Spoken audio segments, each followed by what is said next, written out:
a iniciar con el Foro de Conservación a la Distancia 2021, que aunque ya estamos en octubre, pues es la sesión correspondiente a septiembre. Y bueno, tenemos dos proyectos y actividades muy interesantes que nos van a compartir.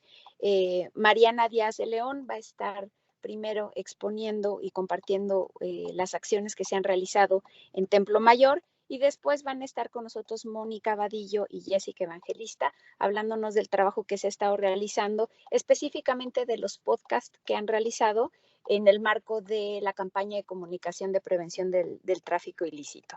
Entonces, bueno, pues yo le pediría a Mariana, que entiendo quién va a empezar. Espero que tenga por allí su presentación. Si quieren, en lo que Mariana van allí compartiendo la presentación y se va preparando, voy a presentarla muy brevemente. Le agradecemos muchísimo que haya aceptado venir a compartir con nosotros el proyecto y el trabajo que han estado realizando. Mariana Díaz de León es licenciada en Conservación y Restauración de Bienes Culturales Muebles por la Universidad Autónoma de San Luis y tiene una maestría en Conservación del Patrimonio Cultural por la Universidad Complutense de Madrid. Desempeñó funciones de apoyo académico y administrativo en la coordinación de la licenciatura de Conservación y Restauración en la Universidad de San Luis Potosí del 2012 al 2013. En la ciudad de Madrid colaboró en la elaboración del Plan de Conservación Preventiva para el Museo de Antropología Médica y en el Plan de Emergencia para el Museo Cartográfico Nacional. Ingresó en el 2014 a la Coordinación de Conservación, estuvo trabajando en el proyecto de conservación de la zona arqueológica de Tula, tuvo participación en diversos proyectos en la coordinación y en el 2019 colaboró con la Universidad de Tübingen como parte del equipo de restauradores en el proyecto de capacitación y conservación del templo de Repit en Egipto. Y actualmente se desempeña como jefa del Departamento de Restauración del Museo del Templo Mayor. Pues bienvenida, Mariana. No sé si ya pudieron compartir su pantalla. Ahí está, perfecto. Pues Mariana nos va a presentar la Casa de las Águilas del Templo Mayor, acciones de conservación y gestión. Muchas gracias, Mariana. Adelante. Hola, buenos días a todos. Muchas gracias, Talía. Y bueno, efectivamente voy a presentar algunas de las acciones que se han realizado derivadas del accidente ocurrido con la cubierta que protegía la Casa de las Águilas de la zona arqueológica del Templo Mayor. Y bueno, voy a tratar de resumir 5 meses de trabajo muy intenso en el tiempo que tengo para esta ponencia, empezando en el momento del colapso hasta las acciones que vamos realizando hasta el día de hoy. Bueno, primero nada más para contextualizar, la Casa de las Águilas se localiza del lado norponiente de la zona arqueológica de Templo Mayor y fue descubierta por el proyecto Templo Mayor y excavada entre 1980 y 1997. Este edificio formaba parte de los edificios religiosos que estaban al interior del recinto sagrado de Tenochtitlán y es un espacio muy importante porque es posible que en este lugar ocurrieran ceremonias religiosas y políticas muy importantes. Bueno, está aquí ubicada en lo que se puede ver en la planta en color rojo y es un edificio en L y la importancia actual radica en la conservación de los elementos decorativos que aún conserva, que son pisos de estuco originales, pinturas y muros policromados y banquetas policromadas de estilo neotolteca. Este espacio, desde el momento en el que fue excavado, estuvo protegido con una cubierta que fue construida, aproximadamente al inicio de los 80, o sea, lo que quiere decir que tiene pues entre 38 o 40 años de vida, y fue un techo construido por el arquitecto Pedro Ramírez Vázquez.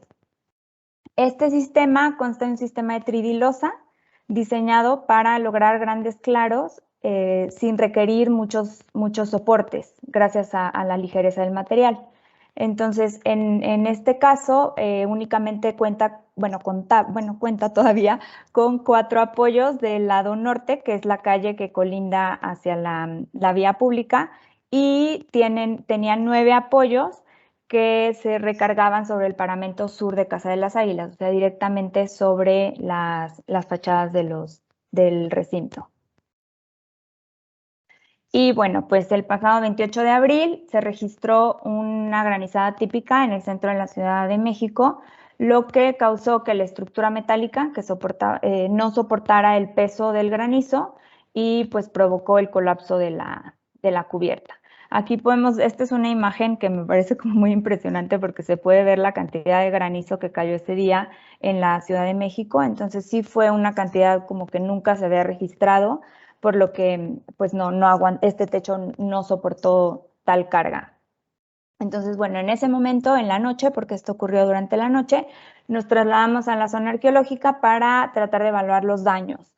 Sin embargo, pues no nos fue permitido ingresar al recinto debido a que no se conocía la estabilidad de la estructura en ese momento y bueno, pues únicamente desde los andadores de la zona y desde las áreas que nos pudimos acercar, pues nada más constatamos que a pesar de lo aparatoso que se podía observar el siniestro, pues a simple vista no se detectaban daños al interior. Entonces, bueno, en ese momento continuaba la lluvia, por lo que se decidió esperar hasta el día siguiente para pues continuar con las medidas. Al día siguiente, muy temprano, en la mañana, llegamos a la zona arqueológica y pues lo primero que se realizó fue una revisión por parte de Protección Civil y de ingenieros estructuristas para pues que nos garantizaran la estabilidad de la estructura, para que nos permitieran poder ingresar y ahora sí poder ver si había habido como daños mayores. Después de que ya se hizo la verificación, nos acompañó personal del seguro, que estuvo desde el minuto 1 en estas inspecciones, y se realizó un levantamiento preliminar de daños y un registro fotográfico. Este levantamiento, la verdad es que fue o sea, se hizo como de una forma muy rápida, porque a pesar de que ya nos habían dicho que pues que ya no se estaban registrando movimientos en la cubierta, pues todavía teníamos como mucho miedo de que pudiera pasar algo. Entonces, en realidad fue muy rápido el registro, se trató de registrar lo más posible por medio de fotografías, se hicieron mediciones, etcétera, y después, bueno, entra el Departamento de Restauración del museo para la habilitación de un recorrido que permitiera transitar de forma segura pues a lo largo del recinto y de las áreas que fuera necesario verificar. Y esto pues se hizo por medio de placas de tafón, simplemente colocando en las áreas para que se pudiera habilitar el paso. Y también indicando las áreas que estuvieran más susceptibles para evitar paso justo por esas partes. Después, ese mismo día, por la tarde-noche, la Coordinación Nacional de Obras y Proyectos, quienes estuvieron presentes durante la mañana y participaron en el recorrido con la aseguradora, decidió colocar puntales de forma preventiva, sobre todo porque había posibilidad y había probabilidad de lluvia y granizo para los siguientes días. Entonces, de forma preventiva, por medio de la empresa TGC, que es una empresa que ya había colaborado con el instituto en otras ocasiones, pues se realizó la colocación de estos apuntalamientos. En este momento fueron de madera, pensando en que iban a hacer, o sea, que era nada más como de forma preventiva, y la verdad es que era también lo que se tenía como al alcance en esos momentos. Entonces, bueno, ya asegurado el techo y sintiéndonos un poquito más seguros y teniendo ya delimitado un recorrido, pues un posible recorrido al interior, se realizó una revisión un poquito más a fondo de las afectaciones que pudieran tener los bienes arqueológicos. Entonces, en esta presentación, lo que vemos aquí es un corte en el que se observa cómo estaba la estructura en un inicio y la forma en la que tuvo la afectación. Entonces, aquí sí llega la parte más baja, o sea, la parte que se colapsó, la parte más baja, sí llegó a tener contacto con algunos de los elementos. Bueno, al ser una estructura formada por medio de nodos, o sea, como por secciones, hace que cada una de estas secciones se comporte de forma diferente. Entonces, esto por un lado fue muy beneficioso, pero por otro, al ser como secciones individuales, al momento de doblarse la estructura metálica, ocasionó que algunos de los tubos que forman la estructura se desprendieran y causaran impacto principalmente sobre los pisos arqueológicos. Entonces, bueno, vemos aquí solamente algunas de las imágenes de los principales daños que se produjeron. Aquí vemos pues desprendimientos de partes de estuco justo por el impacto que tuvo la estructura. Se generaron algunas manchas provocadas por el material que está al interior de los multipaneles que forman parte de la cubierta. Entonces, al filtrarse el agua, hubo como escurrimientos que venían con el material que tiene al interior. Entonces, aquí ocasionó algunas manchas. Bueno, hay grietas. Aquí este es uno de los soportes que estaba justo en el paramento sur de la Casa de las Águilas, y al momento de levantarse se arrancó produciendo aquí algunas grietas y bueno, aquí desprendimientos, mucha humedad, material pues un poco debilitado debido a la cantidad de agua. Y bueno, esto es lo que mencionaba. Por ejemplo, aquí vemos como algunos de los tubos se desprendieron. Aquí quedaba uno volando, entonces aquí fue necesario ir retirando de uno por uno con mucho cuidado para evitar que los tensores que tenían al interior pudieran como salir, o sea, que tuvieran como una liga y que pudieran causar impactos. Bueno, humedad al interior. Este es el único soporte que se encuentra al interior del recinto y pues se ve cómo alcanzó a desprenderse, causando algunas afectaciones en el piso. Y aquí en este punto del mural pues también tiene un contacto importante sobre el muro. Ahora, bueno, todo el tiempo, desde el primer inicio, se ha estado trabajando desde 3 áreas diferentes. La primera, pues después de entender la complejidad del problema, se tomó la decisión de formar un comité que a grandes rasgos se encargara de marcar los lineamientos y las pautas de todas las acciones que se fueran a tomar, de evaluar las propuestas y de tomar las decisiones de las acciones a realizar. Por otro lado, estuvo toda la parte de la conciliación con la aseguradora. Aquí tuvimos mucho apoyo también del área bueno, además de lo presento más adelante, pero también de recursos materiales. Y por último, pues la parte lo que es referente al trabajo directo en el espacio. Bueno, todas estas 3 áreas fueron trabajando a la par y de forma constante durante estos 5 meses. Bueno, nada más voy a explicar un poquito sobre este comité. Se formó con especialistas de cada una de las áreas que se pensaba que tuvieran injerencia en el tema, con la idea de que cada uno desde su especialidad, desde su área, aportara lo necesario para que las acciones fueran realizadas de la mejor manera posible y así tomar decisiones de forma colegiada. Entonces, el comité estuvo conformado desde un inicio por la dirección y el departamento de restauración del museo, el coordinador y la arquitecta perteneciente al proyecto Templo Mayor, la Coordinación Nacional de Obras y Proyectos, la Coordinación Nacional de Conservación, la Coordinación Nacional de Arqueología, la Dirección Nacional de Operación de Sitios, y más adelante, conforme fue pasando el tiempo y vimos detectando algunas necesidades, se incorporó la Coordinación Nacional de Recursos Materiales, sobre todo para ver el tema del seguro, y la Dirección de Medios de Comunicación para pues ver la forma en la que se podría comunicar la situación, los avances, etcétera, de difundirlo, ¿no? Y en ocasiones se solicitó la asesoría de algunos expertos en algunos temas. Aquí también estuvo la participación del arqueólogo Matos en algunas ocasiones.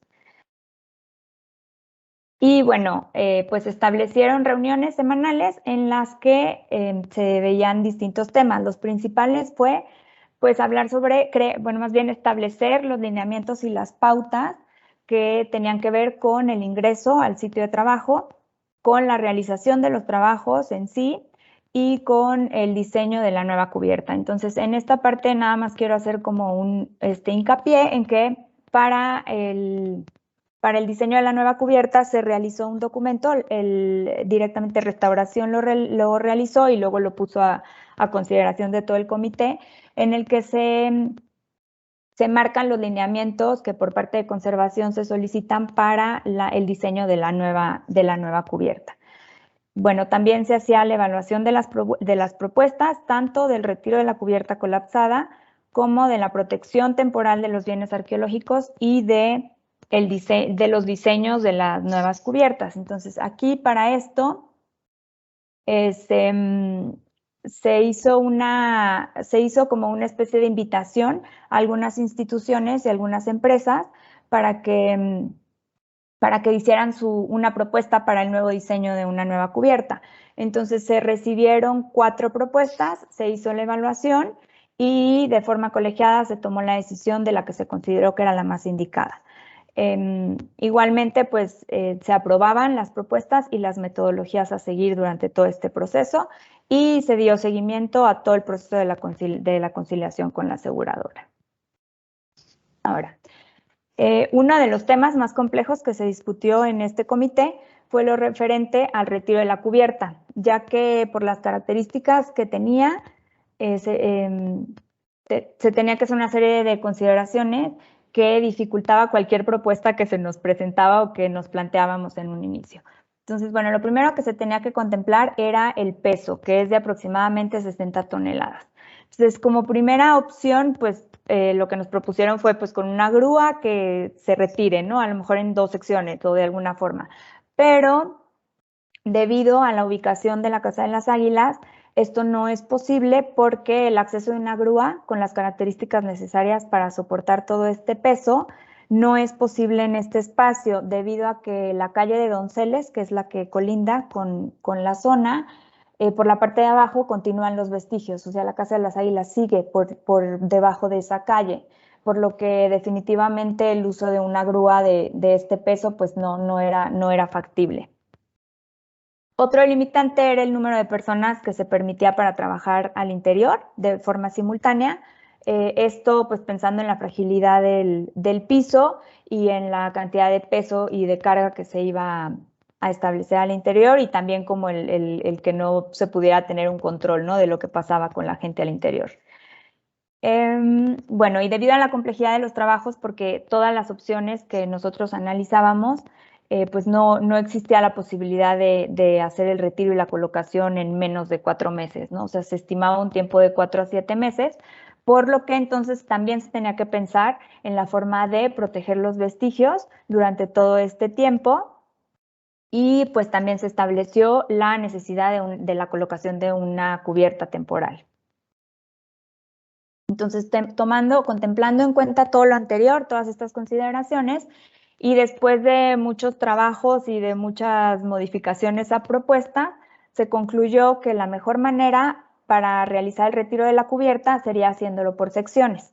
Entonces, bueno, el procedimiento sería dividir, primero apuntalar la parte al interior, cada 3 nodos se colocaría un puntal dinámico que permitiría como nivelar y asegurar el posicionamiento de la cubierta para después dividirla digamos, imaginariamente en 12 secciones que se presentan en esta planta, los cuales serían desmantelados como de forma completa manualmente desde el interior. Todo esto se haría manual para después, con la ayuda de una grúa, pero de un menor tamaño, que sí pudiera ser posible como entrar a esa parte del centro, moviera esta sección completa y la moviera a un área de acopio donde se desmontaría completamente y ya después se movería, ¿no?, todo ese material.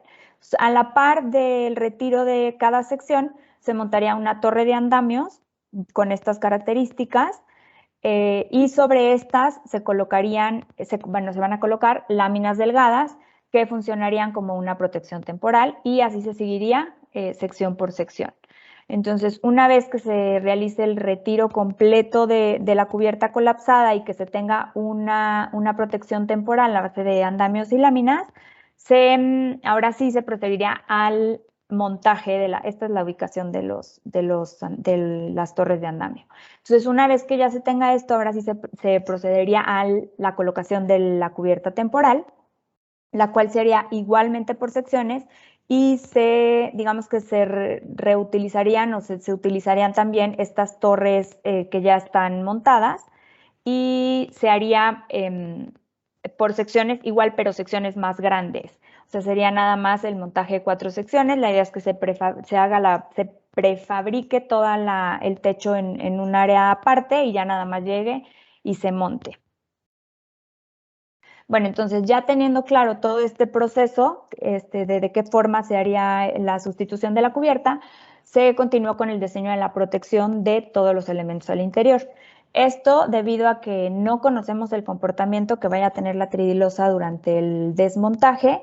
Lo que, como se mencionó en un principio, podía pasar era que al momento de mover una parte, pues la otra se afectara, tuviera algún movimiento y se desprendieran algunos de los elementos metálicos.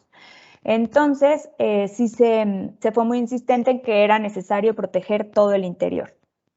Entonces, el diseño de las protecciones principalmente tenía que cumplir bueno, nosotros como parte de conservación teníamos principalmente 2 requerimientos. El primero era que existiera una ventilación, o sea, que no fuera como estaba hasta ahorita el ETAFOM directamente sobre el piso. Esto debido a que el nivel freático de esta área es súper alto y pues que aparte ahorita estábamos en temporada de lluvia, entonces la cantidad de humedad que había al interior era muy grande. Y en segundo era que nos diera la posibilidad de monitorear constantemente las condiciones al interior de estas protecciones. Teniendo en cuenta esto, se diseñaron 3 tipos distintos de protección a base de tarimas de madera con altura, con aproximadamente 60 centímetros de altura, que es justo la altura que tienen las banquetas.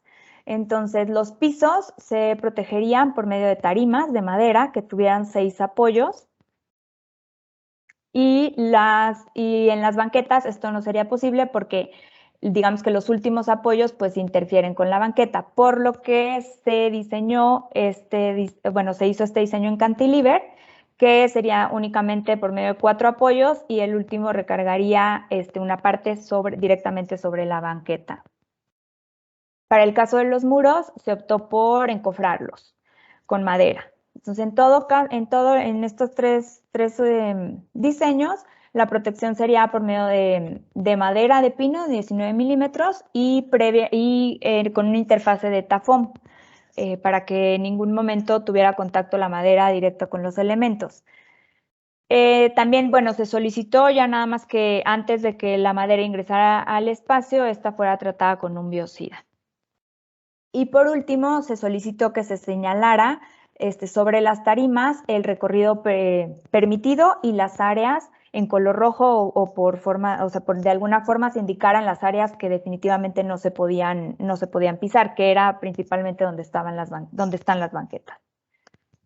Entonces, bueno, ya teniendo claro todo el procedimiento que contemplaba los requerimientos tanto de seguridad como de conservación, se prosiguió a plantear el catálogo de conceptos a la aseguradora con esta propuesta.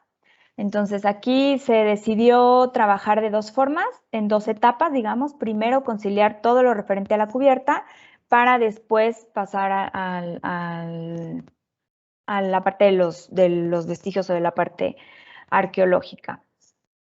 Entonces, bueno, aquí tuvimos un gran problema porque dentro de la póliza no se contempla la colocación de cubiertas temporales, o sea, no está permitido que se aprueben. Entonces, esta parte de la conciliación pues fue realmente complicada porque la aseguradora buscó a toda costa pues evitar la colocación de la cubierta temporal. Entonces, aquí hubo una serie de reuniones en las que ellos daban soluciones, nosotros las evaluábamos y decíamos si era posible o no. Y bueno, después de varios intentos de buscar alternativas, de evaluar propuestas, ya al final pues sí aceptaron la colocación de una cubierta temporal, justificando que pues si no se ponía, esto ponía en peligro la conservación del patrimonio. Entonces, después de 4 meses de reuniones, pues se logró conciliar la mayoría de los conceptos que había planteado el INAH. Y nada más, pues esto fue gracias a la participación de la urbanista Iris Infante por parte de la Coordinación de Obras y la restauradora Mari Carmen por parte de la Coordinación de Conservación. Y pues en todo momento, digo, estuvimos también nosotros de parte del Templo Mayor y toda la asesoría de la Coordinación de Recursos Materiales.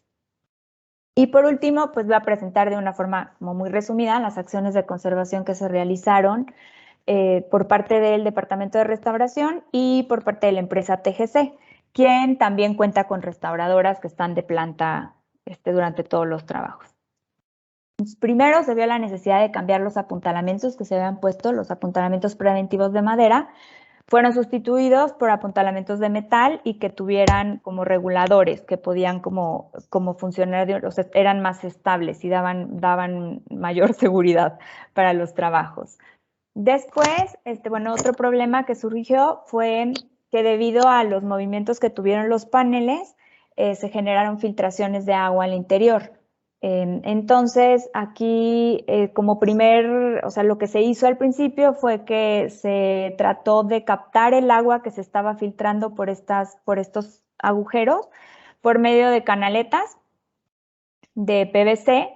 Entonces se hizo como una red de canaletas que fue captando el agua y la canalizaba a los cárcamos que ya teníamos en la zona o algunas áreas de acopio que se pusieron tambos en donde llegaba el agua y por medio de mangueras se iba sacando hacia una parte de la zona que tiene, bueno, un jardín.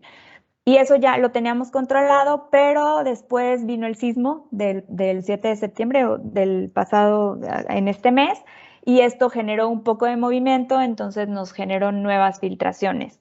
Aquí pues fue necesario volver o sea, fue necesario colocar más y también se optó por colocar plásticos en la parte superior para de esta forma como canalizar el agua hacia otras áreas y que no siguieran entrando. Bueno, luego se hicieron los registros de deterioro, se realizaron formatos que fueron completados manualmente y está todavía pendiente su digitalización, pero pues ya están completos. Y también se levantaron los fragmentos que estaban desprendidos y se hicieron fichas para la localización de estos fragmentos. Y también se hicieron, bueno, por parte de TGC se realizaron levantamientos topográficos y mediciones constantes. Y bueno, en cuanto a era necesario realizar algunas acciones de conservación previas a los trabajos de protección. Entonces aquí se pensó principalmente en seguir como dos criterios. El primero era que únicamente se intervinieran deterioros muy graves o que representaran un riesgo para una afectación posterior durante las maniobras de este cambio de cubierta, y dos, que en todo momento se utilizaran materiales compatibles y técnicas que minimizaran el cambio en la composición de los materiales y que fueran reversibles. Entonces, bueno, se realizó un registro fotográfico completo y se realizaron limpiezas constantes. Esto porque justo en este espacio de la zona arqueológica se genera mucha basura y mucho polvo porque está justo al lado de la calle. Entonces se hicieron limpiezas de mucha pelusa, polvo, para evitar también concentraciones de humedad de forma mecánica con brochas y con perillas. Después también fue necesario consolidar algunas partes del piso utilizando simplemente agua de cal en las zonas que tuvieran mayor disgregación. Fue necesario consolidar algunas partes de los muros utilizando mucílago de nopal, agua de cal y arcillas, y aplicada dependiendo de la gravedad, pero podía ser por inyección o por aspersión en algunas partes. Y por último se aplicaron velados de protección sobre las zonas de estuco que tuvieran riesgo de desprendimientos o que estuvieran fragmentadas. Para esto se utilizó metocel al 1% y papel japonés. Y bueno, esto fue algo que también nos tomó algo de tiempo, ya que, bueno, se colocó un material de relleno sobre superficies irregulares del piso. Lo podemos ver en esta imagen sobre todo porque, bueno, íbamos a tener pues muchos apoyos de las tarimas de protección. Y estas, pues no en todas partes, se hizo una evaluación de las áreas en donde se podía apoyar y en donde no pusiéramos como en riesgo la estabilidad del piso. Pero en las áreas en donde había irregularidades, lo que se hizo fue que se rellenó con tierra para tratar de nivelarlo y que el peso recibiera, o sea, que todo este peso que iba a ejercer las tarimas lo recibiera la arena, de la tierra, no el piso directamente. Entonces se colocó, bueno, se hizo más o menos de esta forma. En las áreas en donde era mayor, se trató como de contener la arena con estos cajoncitos de madera. Esta es una foto del avance de las protecciones. Aquí podemos ver, esta es la protección del piso, donde ya también se colocaron los puntales dinámicos que van a funcionar para mantener el techo durante el retiro, durante el proceso de retiro. Este es uno de los cuartos ya con la protección colocada, tanto en pisos como en muros. Aquí ya nada más falta cerrarlos. Este es un ejemplo también se ve un ejemplo de cómo buscamos que el Etafom no estuviera completamente en contacto directo con los elementos, sino que se hizo una separación de aproximadamente 10 centímetros. Y por último es un ejemplo del tipo de tarima en cantilever, en donde vemos cómo cubre la banqueta por completo y se apoya con un como taconcito de Etafom. Y por último, que es justo también en el proceso en el que estamos ahorita, es la habilitación de las ventanas removibles que nos permitan monitorear tanto pisos como muros durante todo el proceso de los trabajos en la cubierta. Y pues ya nada más a forma de conclusión, bueno, ahorita vamos en esta etapa, se terminó la etapa de protección, nada más nos falta la habilitación de las ventanas. Y la semana que entra estamos por iniciar ya con el retiro y la colocación de la cubierta temporal. Y nada más pues mencionar la importancia de la participación del área de restauración, que pues estuvo presente durante todas las etapas, desde el inicio hasta ahorita y continuará hasta el final en que se concluyan los trabajos de sustitución de cubierta. Y eso es todo.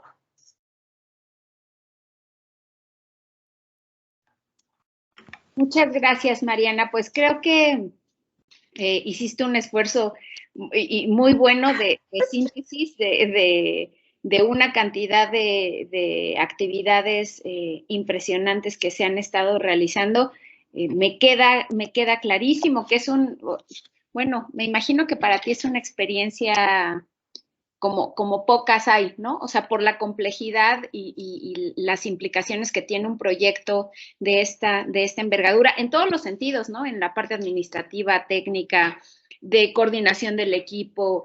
Ya solo el tema de la cubierta es un tema, ¿no? Entonces, te agradecemos muchísimo, además, también que hayas aceptado venir a compartir con nosotros, sobre todo, pues, porque es un proyecto no solamente del interés del área de restauración, del instituto, del país, ¿no? Entonces, creo que era muy, muy importante también, pues, que nos compartieras los avances, que sepamos, ¿no? Y que haya este espacio también, seguramente ahorita, bueno, ya vi, está Mari Carmen, Yolanda levantando la mano, David, hay ya una lista de personas que además de felicitarte, pues tendrán preguntas específicas. Entonces, voy a irles cediendo la palabra. Primero le daría la palabra a Mari Carmen, después a Yolanda y ya iré dando el micrófono. Muchas gracias, Mariana. Adelante, Mari Carmen. Gracias. Muchas gracias, Thalía. Pues realmente mi participación es para enfatizar el trabajo que hizo el área de restauración y aquí especialmente Mariana, de acompañar con mucha dedicación todo este proceso, porque además pues no nada más se enfrenta el problema del colapso de la cubierta, sino todo lo que implica pues la presión de los medios, de los especialistas, de los profesionales, que pues, a vista de ellos no se entendía por qué este proceso se alargaba, cuando realmente pues, se actuó de manera inmediata en cuanto a lo que tenía que ver con el diagnóstico y toda la información necesaria para poder entrar dentro del proceso del seguro, porque es la única forma en que un problema así, sobre todo ahorita en estas condiciones en las que estamos adentro de la institución, se puede abatir, que es entrar en estas negociaciones y acuerdos con el seguro. Y la verdad, se buscó hacerlo de la manera más profesional, considerando todos los aspectos, desde la parte de la protección, la parte que correspondía a la sustitución del objeto siniestrado, que en este caso era la cubierta, y además, en el caso de Mariana, atendiendo otras cosas más que no nada más tienen que ver con este suceso, sino que tiene que ver con la propia dinámica del Templo Mayor y hasta pues ahora con el descubrimiento del Zompantli. Entonces, a mí me parece importante que estas cosas se conozcan, por lo menos entre nosotros, porque a veces es fácil emitir juicios sobre cosas que a veces se desconocen, porque también la información es delicada. Cuando se abre en una situación en la que se estuvo durante todo este tiempo, pues cualquier explicación podría ser contraproducente.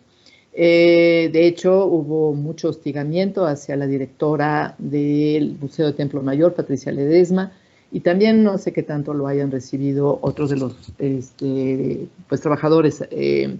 También hubo mucha participación recuérdame Mariana, la arquitecta, que me parece también que estuvo al pie del cañón junto contigo, y que además hoy es Día de los Arquitectos. Sí. ¿Cómo se llama? Disculpa. Michelle de Landa. Muy buena su participación. Y bueno, y yo también felicito a la coordinadora Iris, igual al coordinador Luis Telles. Todos pusieron de su parte para que esto pues pudiera avanzar de la mejor manera. Enhorabuena, mi querida Mariana, y es una experiencia importantísima en tu vida profesional. Te va a dar una fortaleza indiscutible. Muchas gracias, Mari Carmen. Sí, de hecho, la verdad es que, o sea, esto sí es como agradecer el apoyo de todas las instancias del INAH, porque, digo, sabemos que es un problema que engloba todo, o sea, todo el INAH, pero pues directamente a Templo Mayor, ¿no? Y creo que todo el tiempo estuvimos acompañados y asesorados y con el apoyo de todas las cabezas de las coordinaciones. Entonces, muchas gracias por todo el apoyo. Adelante, Yolanda. Me sumo a todo lo dicho por Mari Carmen, a todo lo dicho. Templo Mayor siempre ha estado en el ojo del huracán, siempre la vista desde que empezó la recuperación de ese espacio. Todos estaban encima y creo que es el momento de sacar toda esta información que tiene, socializarla de la manera más sencilla a la sociedad, a los políticos, los medios, porque todo se maneja en contra. Y no, nosotros estamos para la conservación de este patrimonio que es de la sociedad, ¿verdad? Y los felicito de veras mucho, pero por favor divulguen, no nada más difundan, divulguen en todo el ambiente, aunque sea con volantes. La gente tiene que enterarse porque no entiende, creen que todo se ve porque que se fue por otro lado, que sí hubo un espectáculo. Eso es otra cosa. Nosotros sabemos muy bien, y los problemas tan graves con las aseguradoras, qué bueno que salieron adelante. Felicidades, todos. Gracias. Gracias, Yolanda. Yo allí quisiera hacer un reconocimiento, y digo, Mariana lo podrá contar de viva voz porque yo lo veo nada más desde fuera. A mí me parece que Templo Mayor tiene un proyecto importante de divulgación y de comunicación educativa. Hay proyectos permanentes afuera de Templo Mayor que ocupan las vallas de algunos de los inmuebles históricos, donde hay como infografías, exposiciones de los proyectos, de los hallazgos de Templo Mayor, que creo que son ejercicios muy interesantes en materia de divulgación. Entonces, pues me imagino que, digo, ahorita están metidos en el ajo de resolver la problemática, pero me imagino que en un futuro cercano pues habrá algún proyecto de divulgación para exponer todo el trabajo realizado. No sé, Mariana, si tú quisieras allí agregar algo. Sí, pues solamente comentar que efectivamente, como lo mencionas, dentro del museo está el área de difusión educativa y bueno, que se encarga como de difundir todo y también de organizar diversas actividades. Entonces, sí, ahorita nosotros se puso un tapial de protección para delimitar, porque justo el techo pues tumbó gran parte de la reja que delimitaba la calle de Donceles. Entonces, en esta parte se puso un tapial y ahí se buscó, bueno, se hicieron unas infografías en donde se explica más o menos la situación.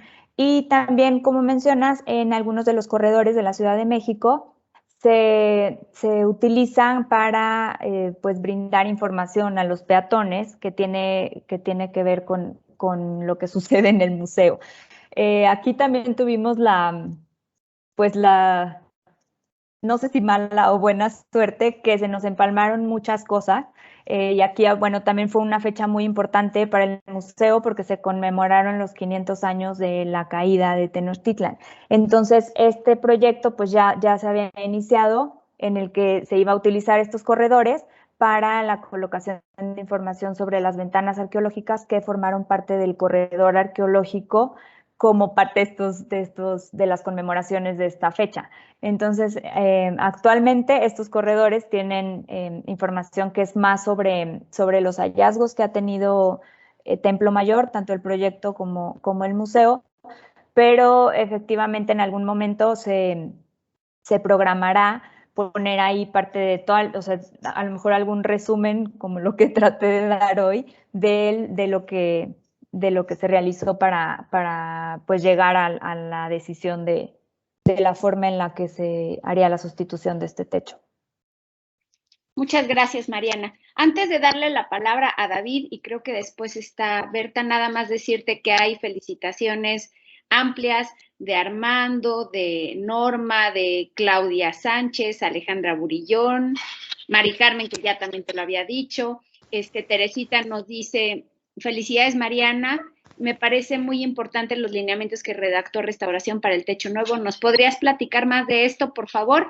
Esa pregunta estaría, y están David y Berta, y Mari Carmen la Nada más, Talía, perdón a todos los que van a participar ahorita, nada más quiero hacer un hincapié sobre esta pregunta de Teresita. Sí quisiera que se te invitara, Mariana, a las mesas que hacemos también, bueno, que unas las hace el Consejo de Conservación, pero también para los programas nacionales, y uno de los temas en el programa arqueológico son las cubiertas. Entonces, sí me gustaría, porque ustedes hicieron una adaptación de algo que ya había, sacaron nuevas propuestas, entonces sí me parece muy importante que esto se considere, y bueno, lo comento para que también Gabriela Mora pues tome nota de ello, y aprovecho rápidamente para también agradecer a Gabriela que estuvo participando en todo este proceso. Ya, perdón. Sí, Mari Carmen, muchas gracias. De hecho, ya se pusieron en contacto conmigo justo para pues invitarme a participar en estas mesas de trabajo, y lo cual haré con mucho gusto. Y pues nada más platicar un poco sobre este documento que se hizo. Como comenta Mari Carmen, se tomó como base los lineamientos que ya existen. Ya hay una serie de documentos que hablan sobre cubiertas. Y bueno, esto se hizo también contemplando el techo, o sea, como viendo las fortalezas que tuvo la cubierta, que digo, sí, tuvo un incidente, pero bueno, fue también porque pues ya a lo mejor su tiempo de vida ya no era o sea, pues ya era tiempo de cambiarlas, ¿no? Entonces se tomaron las fortalezas que tenía, y también se vieron algunas de las solicitudes específicas para ese espacio, que pues está la intemperie, que le da la luz a cierta hora del día, que tiene la contaminación, o sea, como todo esto.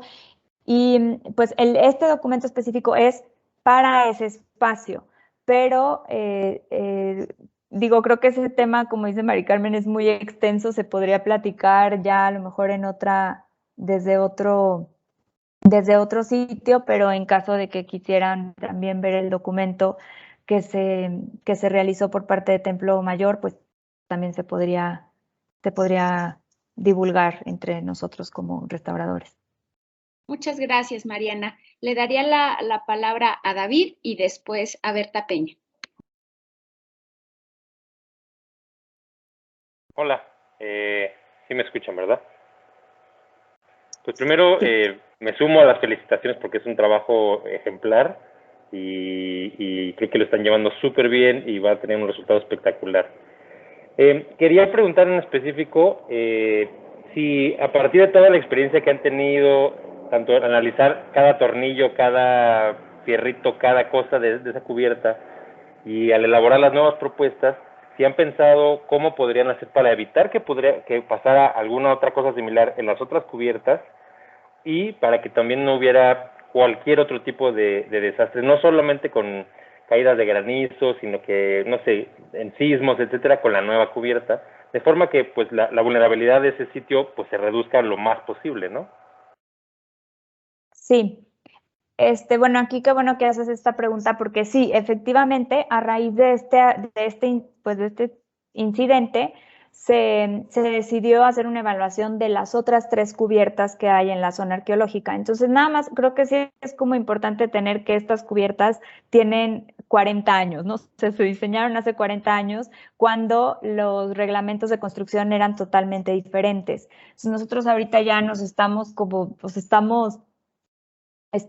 pues pasó muchas cosas, ¿no? O sea, del cambio climático, los sismos, muchas situaciones que hicieron que el reglamento de construcción cambiara. Entonces, digamos que estas protecciones colocadas hace 40 años y que además eran pensadas para ser temporales, pues ya no cumplen con los reglamentos actuales. Entonces, también debido a esto se hizo la evaluación de las otras 3 cubiertas y pues sí se determinó la necesidad de realizar acciones de reforzamiento de una de ellas, que es la más grande, que es la que cubre la etapa 2. Y justo ahorita, con apoyo de la Ciudad de México, estamos llevando a cabo el reforzamiento de este techo, que va a ser, o sea, es de forma preventiva, se van a colocar unos puntales, se va a reforzar, pero pues la idea sí es buscar la forma de cambiar estos techos que ya necesitan un cambio. Muchas gracias, David y Mariana. Está Berta después con una pregunta. Más bien un comentario. Muchísimas felicidades, Mariana. Me parece que Templo Mayor ha sido un centro de vanguardia para la parte de conservación, tanto preventiva como de prevención de desastres. Nos han, en el seminario de gestión de riesgos del 2019 se presentaron presentaron todo el programa que ustedes tienen y que están muy bien coordinados al interior para hacer todo este trabajo y se ve reflejado en todo lo que ustedes están haciendo. Lo que yo lamento muchísimo es que dentro del mismo instituto y de manera política se maneje que el techo se cayó por falta de mantenimiento, porque no se trabaja en Templo Mayor, y esa parte sí creo que pues incluso ofende porque sabemos de todo el trabajo que están haciendo ustedes y que realmente, como lo decías tú al principio, fue una granizada atípica. Nunca había granizado de esa manera y obviamente el techo no estaba calculado tampoco, además de los 40 años, no estaba calculado para un peso de esa naturaleza y esa fue la causa principal, no que ustedes no hicieran el mantenimiento ni estuvieran atentos. Entonces también me parece que tiene que haber iniciar por los compañeros al interior del instituto, no hacer prejuicios de nuestro mismo trabajo. A veces nos echamos tierra entre nosotros y eso me parece que sí debe de cambiar como actitud y no es una situación para ustedes, sino es una situación para el resto, ¿no? Pues una felicitación y de verdad que pues que sea las mejores decisiones para continuar con este trabajo tan importante. Esto y gracias. Muchas gracias. Creo que es muy buena tu observación, ¿no? Y creo que el tema de analizar los procesos o sea, no juzgando, ¿no? Sino, como decía Mariana, contextualizando el momento en el cual fueron realizadas esas intervenciones, o sea, para poder hacer una evaluación pues más correcta, ¿no? No desde el presente a algo que se hizo hace 40 años con otro reglamento. Como tú dices, Berta, fue una granizada típica, ¿no? Entonces, bueno, creo que están en ese, además de estar resolviendo, están en ese ejercicio. Y bueno, pues agradecerte muchísimo, Mariana, tu exposición. La hiciste en poco tiempo y creo que lograste comunicar perfectamente la complejidad del proyecto. Como dices, yo creo que allí hay temas muy interesantes que se podrán retomar, ¿no? El tema de los lineamientos, cubiertas. Hay mucho allí que podremos igual después en otro foro quizás seguirlo analizando. Muchísimas gracias, Mariana. Y ahora pues vamos a darle paso a nuestra segunda presentación que nos hace el equipo que trabaja la campaña de comunicación de prevención del tráfico ilícito, Mónica Vadillo y Jessica Evangelista, que nos van a presentar de manera muy general la campaña de comunicación que ya se ha expuesto en algunos foros, pero específicamente pues van a compartir con nosotros el trabajo que se ha realizado en esta serie de podcast que perdemos. Bueno, ya ahorita ellas nos expondrán con mayor detalle el trabajo que se ha estado realizando, que me parece que es muy interesante, y en lo que van allí compartiendo pantalla, voy a leer una breve síntesis curricular de nuestras dos ponentes, que espero que ya anden por allí. Ahí está la pantalla. Jessica Evangelista estudió la licenciatura en Psicología Educativa en la Universidad Pedagógica Nacional. Ha trabajado en proyectos de educación en museos para la atención de diversos públicos, con especial énfasis en los grupos escolares. Otra área de interés en la investigación de las prácticas de lectura y escritura académica a nivel licenciatura de diferentes disciplinas. Desde hace un par de años se integró a trabajar en la coordinación de conservación, específicamente dentro del Programa Nacional de Educación para la conservación, y ha estado dentro de esta área participando en actividades y proyectos que se han generado, todos dirigidos a la educación patrimonial y a la elaboración de materiales de divulgación. Mónica Vadillo es diseñadora y comunicadora visual con especialidad de diseño en soportes tridimensionales por la UNAM. Tiene, no voy a mencionar, pero ha cursado diferentes diplomados y actividades allí de actualización para seguir estando siempre como bastante actualizada en el tema de la comunicación. Del 2009 al 2014 colaboró en el diseño, producción y montaje de diversos proyectos museográficos en museos como el Museo Nacional de Arte, Palacio Nacional, Palacio de Bellas Artes, Museo Arte de Guatemala, Museo de Minería, Centro Cultural Mexiquense Bicentenario y el Museo Nacional del Virreinato.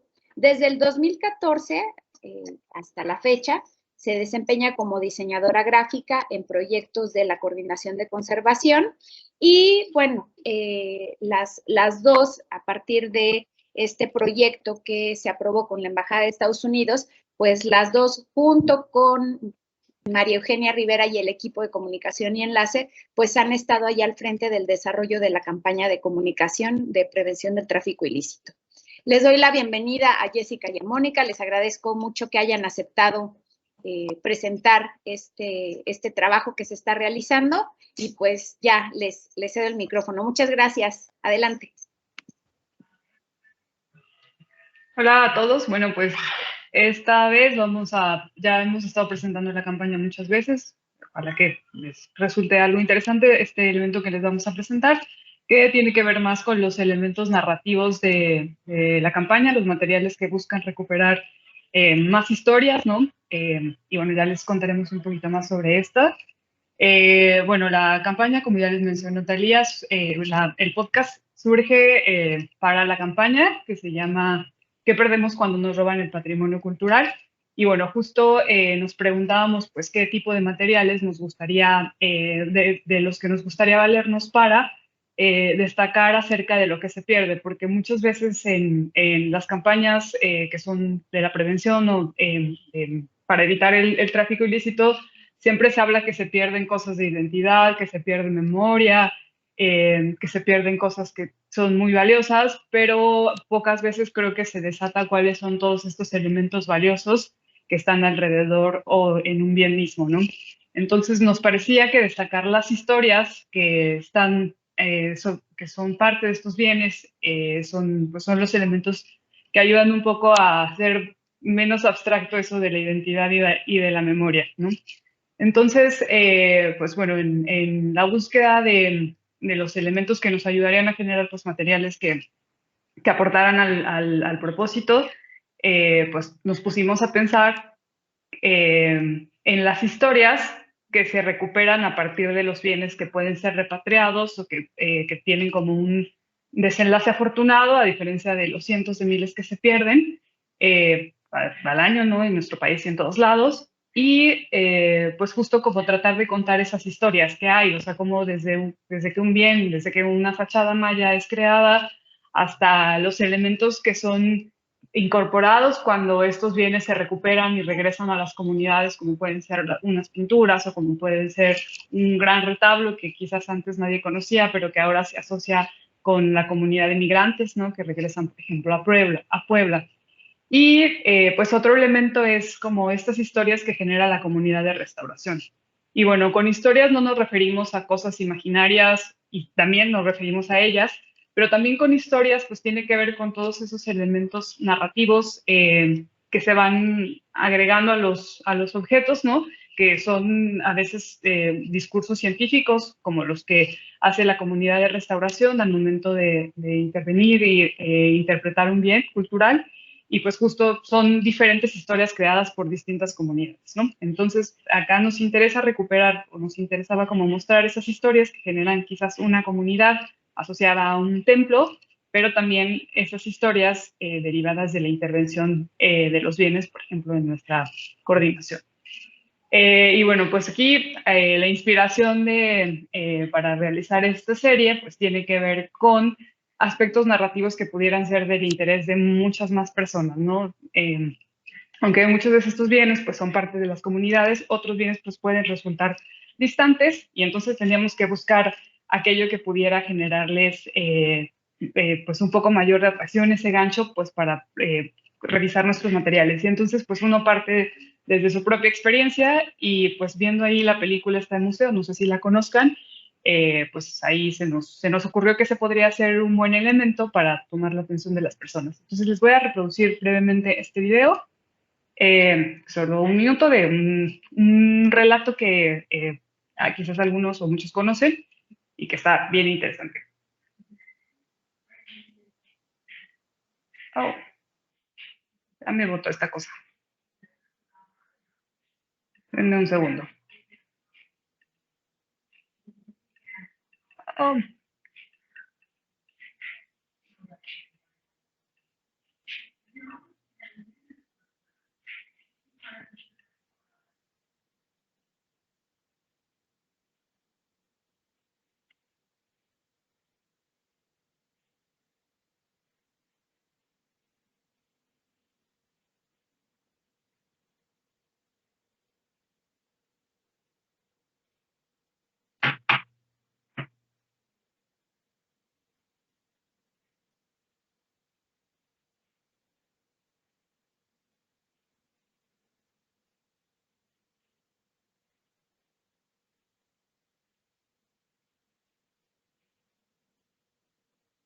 Parece que no se escucha. Lo que hace tu micrófono, Jessica. No se escuchó, Jessie. Micrófono. ¿Me pueden decir, por favor, si se escucha? A ver, ahorita te decimos. Nada más que no está corriendo todavía. Exacto. Si lo pones a correr.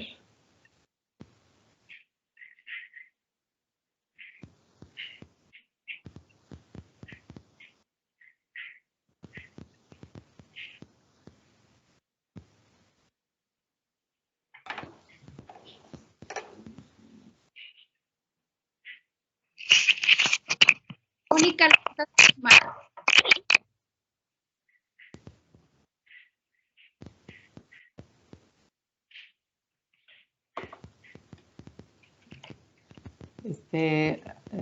Mónica, ¿tú crees que puedas tú compartirlo? Sí, denme un segundo. Sí, Sí, creo que Jessica tiene problemas porque dice que no nos escucha. Sí, Quizás, Jessica, si Ya. te sales y vuelves a entrar. Ya. Ah, listo. Hola, ¿me escuchan? Ya. Sí. Adelante. Vale, no, perdón.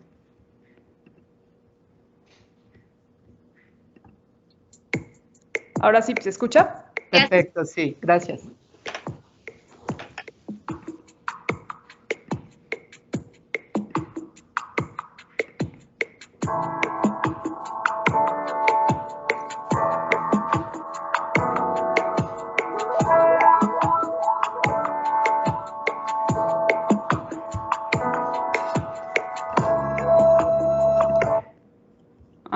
Algo está sucediendo que no aparecen las letras.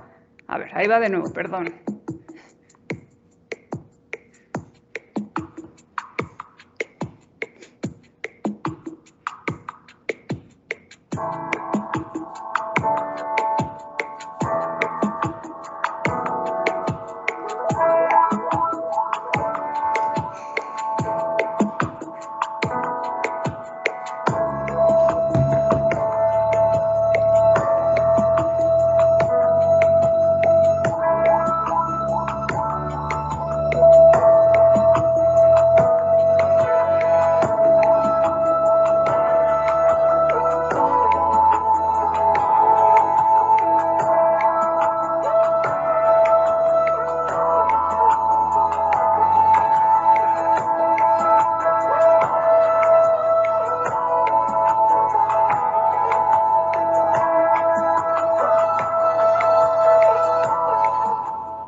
Y bueno, este es uno de los casos más emblemáticos de nuestro país, en el caso de los robos. Y bueno, solo les voy a proyectar un fragmento donde tenemos aquí a Enrique Florescano muy agobiado, pues narrando lo que había sucedido un día después de que en Navidad pues se habían robado las piezas arqueológicas. Principalmente las Alamanes, ¿no? Los más grandes golpes en la historia. 140 piezas fueron saqueadas del Museo Nacional de Antropología. Nos encontramos con el doctor Enrique Florescano, director del Instituto Nacional de Antropología e Historia. Doctor, ¿qué fue lo que sucedió anoche en el Museo Nacional de Antropología? Mire, hoy en la mañana, al entrar la Guardia de Día de Vigilancia del Museo Nacional de Historia, de Antropología, se descubrió la afectación y violación de varias vitrinas, principalmente del área mexica, del área maya y del área de Monte Albán de Oaxaca, de las culturas de Oaxaca. Estas vitrinas inmediatamente se reportó la situación y entró a hacer el equipo del museo el inventario de lo que había desaparecido. Hoy tenemos ya el inventario completo, ya la Procuraduría General de la República está haciendo las investigaciones del caso y pues estamos ahora ya informando a la opinión pública, a la nación, qué es lo que ha acontecido para que haya una información objetiva y todo el mundo colabore a pues solucionar este problema de la mejor manera y más rápidamente posible. Doctor, ¿qué piezas? Bueno, pues estos fueron como los elementos que nos ayudaron como a pensar qué cosas podíamos contar, y no es que se haga como una apología al robo ni para nada. Sin embargo, justo los bienes, como en este caso que regresaron al museo, ¿no? Que pudieron ser encontrados después de varios años, nos dan justo la pauta para contar varios elementos importantes, como pues, puede ser la historia misma de estos objetos, ¿no? Que a partir de las investigaciones se puede saber más, ¿no? De lo que ya se conocía. Pero también como aquellos aspectos que permiten identificar cosas para prevenir estos robos, y, como les mencionaba hace un rato, como los nuevos significados que algunas comunidades asocian después de que estos bienes regresan a su casa, ¿no? A los lugares donde estaban. También encontramos una fuente muy interesante que está construida por una autora que se llama Donna Yates, que es una investigadora sobre las dinámicas del mercado del tráfico ilícito, y en esta página que se llama Trafficking Culture hay pues una serie dedicada a diferentes países, sobre todo en Latinoamérica, en donde se documentan algunos de los casos pues, más emblemáticos, ¿no? Como pueden ver. Y pues aquí tenemos uno de los, el que es nuestro primer episodio, que se llama La fachada de placeres, ¿no? En donde pues aquí nos cuenta a grandes rasgos qué sucedió, ¿no? Y hay una amplia documentación fotográfica de las cosas que son bien curiosas de los robos, ¿no? De que aquí los saqueadores, que estuvieron varios meses en Calakmul, pues hicieron del propio robo, ¿no? Y entonces estas historias que pues son parte del robo, se vuelven bastante interesantes, ¿no? Porque es una cosa que ustedes buscan conservar, pues son todas aquellas huellas de la historia, ¿no? Y en este caso, pues las huellas de la historia tienen que ver con un suceso bastante desafortunado, ¿no? Pero que pues es elemental dentro de la vida de estos objetos, ¿no? Y bueno, pues entonces esas fueron como nuestras cosas que nos inspiraron para hacer el podcast, y se llamó Las 1001 historias justo pues como para destacar que en los bienes pues se pueden, o sea, hay muchas historias que se saben desde la materialidad, pero muchas otras que se van creando justo desde la investigación, desde las comunidades. Y ahora les voy a poner nuestra invitación que se creó para la serie. Investigadores, casas de subastas y santos migrantes. Campanas gigantescas y fachadas enteras que desaparecen de un día para otro. Todo esto en el podcast Las 1001 historias para recuperar nuestra memoria, en el que te contamos relatos reales y extraordinarios que se tejen y entretejen cuando un bien cultural es robado y recuperado. En la Coordinación Nacional de Conservación del Patrimonio Cultural hicimos esta serie porque nos apasiona la historia inscrita en los objetos, mejor dicho, las miles de historias que las personas y sus comunidades crean sobre ellos. La idea es prevenir el tráfico ilícito de bienes culturales a través del recuento de algunos de los episodios más llamativos de este delito en nuestro país. Esperamos que los disfrutes y comprendas por qué no es justo que nos roben pedazos de nuestra memoria. Escúchanos en Spotify. Instituto Nacional de Antropología e Historia. Secretaría de Cultura. Gobierno de México. Y bueno, se hicieron una propuesta de episodios. Por diferentes razones tuvimos que quitar algunos, sobre todo por cuestiones de tiempo, y enfatizando sobre todo aquellas historias o aquellos bienes que aportaron más a la campaña, que tienen que ver con la recuperación de objetos históricos de templos religiosos, ¿no? Pero justo pues queríamos destacar distintos tipos de patrimonio, y nuestro primer episodio se llama La fachada Placeres, historias de un relieve robado, que pues es, bueno, ya un poquito más adelante les pondré un fragmento, pero que es parte de un proyecto de conservación actual en el Museo Nacional de Antropología, y en el que la coordinación también participó para identificar varios elementos y una propuesta museográfica que pues quizás conozcan bien ustedes, ¿no? Y que nos sirvió esa información pues para agregar elementos narrativos. El segundo episodio se llama Memorias de un condenado a la hoguera, que son de unos manuscritos considerados los primeros escritos de un judío en América, y que fueron robados de la GN en 1932.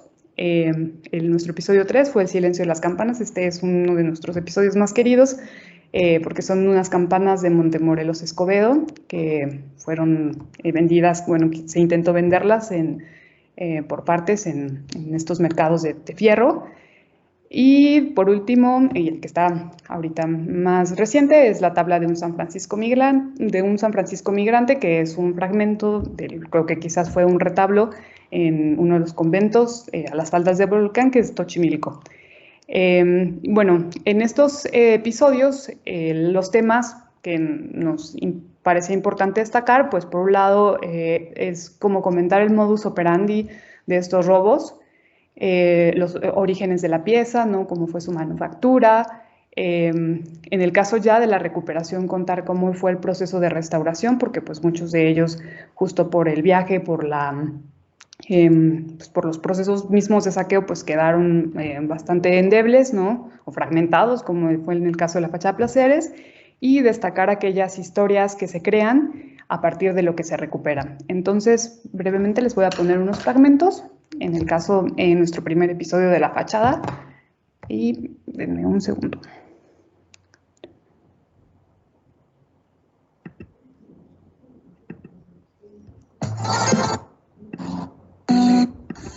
Y entrenese por 2 metros. Aquí entra en escena un traficante de orquídeas.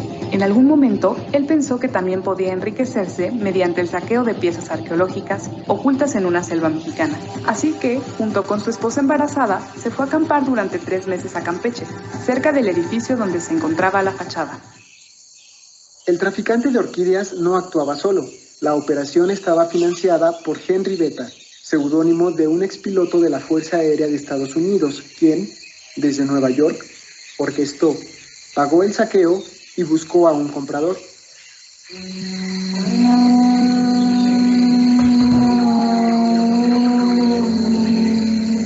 Así, Henry Beta le ofreció la fachada a un famoso coleccionista mexicano, quien declinó la oferta. Como paréntesis, es necesario decir que este personaje estuvo relacionado con el tráfico del Códice Grolier, documento prehispánico que fue recuperado en la década de los años 70. Luego de que apareciera en una exhibición en Nueva York. Después de muchas investigaciones, se comprobó que es de origen maya, con lo cual se ha convertido en uno de los pocos documentos prehispánicos que sobrevivieron a la destrucción sistemática de los colonizadores.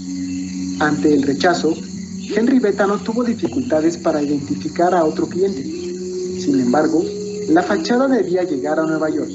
Pero, ¿cómo? Y bueno, pues ahí si quieren descubrir cómo llegó a Nueva York, pues les invitamos a escuchar este episodio. Y otro elemento pues que también consideramos importante pues es justo destacar, ya les mencionaba, las historias creadas después de su recuperación. La fachada es un gran ejemplo de cómo el uso de nuevas tecnologías permite reconstruir con mayor exactitud la apariencia y el significado de las piezas arqueológicas. Y nos muestra que todas las peripecias a las que sobrevivió se han convertido en una parte elemental de su historia. ¿Qué perdemos cuando nos roban el patrimonio cultural? ¿Qué perdemos? Cuando una pieza es sustraída de su contexto, hay una pérdida difícil de reparar. Si la fachada Placeres no hubiera sido robada, hoy podríamos contemplarla en todo su esplendor, destacando la entrada de su edificio original. También conoceríamos mejor su significado y la importancia concedida por las personas que pusieron tanto esmero en crearla. La desaparición de una pieza de nuestro patrimonio, sea enorme o pequeña, implica la pérdida de una parte de nuestra memoria, porque son los nodos de miles de historias por construir. Por último, hay que recordar que el saqueo de bienes culturales en nuestro país constituye un delito federal que debemos combatir y el INAH lleva a cabo acciones permanentes para prevenir y eliminar este crimen. Y bueno, en el caso, bueno, voy a saltar las memorias de un condenado Loguera porque ya vamos con un poco de atraso, pero otro elemento que nos importa mucho destacar, pues es justo lo que las comunidades comentan en relación a sus bienes, pues porque son ellas, en este caso, pues quienes pueden hacer muchas acciones preventivas y pues conocer sus historias y destacarlas y meterlas también al discurso del patrimonio cultural, pues se convierte en un elemento importante y justo, ¿no? Porque son ellas quienes han hecho que estos bienes pues se conserven por mucho tiempo, ¿no? Sobre todo los bienes que están en uso.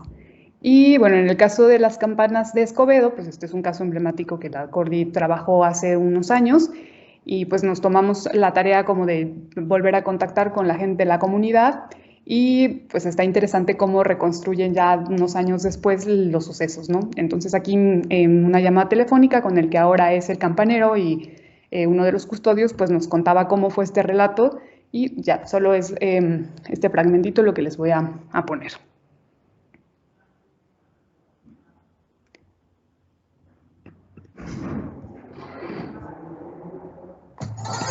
Hasta que superficie metálica, su sonido no dejó de escucharse desde entonces. Imagina cuántas generaciones de Escobedo fueron convocadas por su tañido, hasta que...